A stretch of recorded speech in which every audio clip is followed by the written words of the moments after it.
How to clear cache on Snapchat. Hey everyone, welcome back to our channel. In today's video I will guide you on how you can clear cache on Snapchat, so make sure to watch the video till the end. So if you want to clear cache files on Snapchat, it's actually quite very simple to do so. All you have to do is go ahead and launch a Snapchat application. This is the easiest way because process is same on Android and iOS as well. Now you want to make sure to tap the Bitmoji avatar from the top left, then tap the gear icon from the top right hand side here. After you've done that, you can simply scroll down, and if you scroll all the way to the bottom, under the account options, here you can see account actions. You'll find clear cache. Tap on it.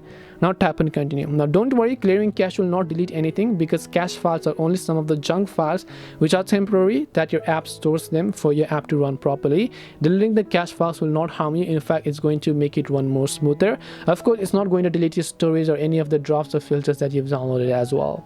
So this way you can go ahead and then clear cache on Snapchat. Hope this video was very helpful. If you have got any questions, feel free to leave them down. Thank you very much for watching and see you in the next video.